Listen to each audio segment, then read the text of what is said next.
Hi, and thanks for stopping by joshdragon.com. Today I'm going to be talking about price as it relates to the break-even point. If you ever need to get a hold of me, you can reach me on Twitter at JoshRDragon, and you can find content like this at joshdragon.com.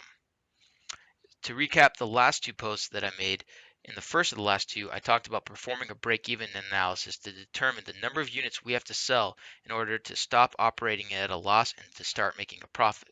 In the last post, I talked about the product price quality matrix, and really what this is the strategy a product manager will use to target a specific sector of the market. So are they going to be a premium product or are they going to be an economy product?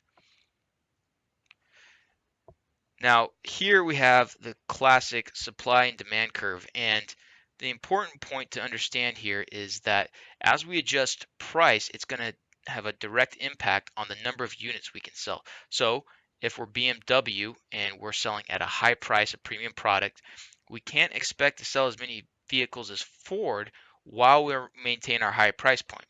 On the flip side, if we're Walmart, we can't expect to sell at the high volume that we currently do if we raise our prices. So just understand as you manipulate price, that has a direct impact on the number of units you can sell.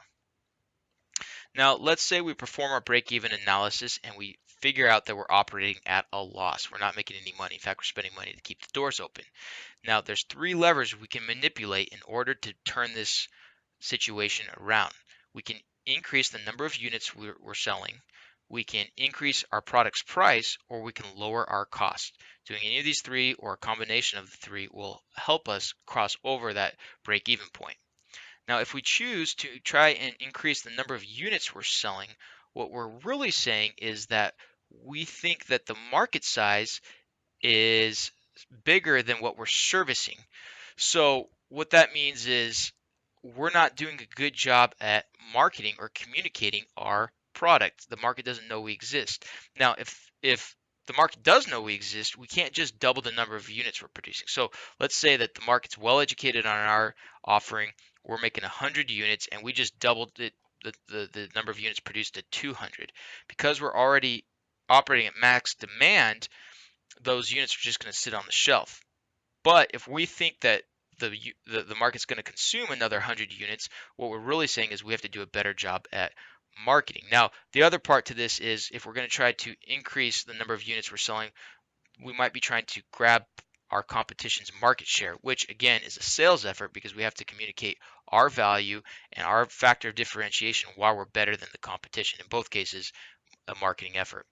Now, if we're going to raise prices, we have to have at least the quality to match that increase in price, or a quality point that exceeds that increase in price. If we maintain our quality point and raise prices, so let's say we're operating in an economy, but we raise our prices to a high price, now we're a ripoff. So just keep that in mind. Quality directly relates to your price, so you better have that to match. Now, another way we can raise prices is we can improve our product quality and then conversely raise our price. Just understand if you do this, it's hard to change your existing image. So if there's a stigma wrapped around your bad product, then your low quality product, now you have to go in and try to convince your customers that you've changed, you've improved. So there's a marketing in that piece. Finally, we can lower costs. Two areas we can focus on: variable costs and fixed costs. We can do things like consolidate our vendor relationships so we can leverage better vendor pricing. We can also focus on our manufacturing operations and try to find some efficiency points there to lower our variable costs. And remember, variable costs are the costs associated with making one unit. And then fixed costs are those costs that we have to pay to keep the doors open, utilities, rent, salary, things like that. So we can try to find some excessive spending that we might have in the operation, in the business, and cut that to lower our fixed costs. Or last resort, we might resort to downsizing. Obviously, if we're there, things are not good. So thanks for stopping by and have a great day.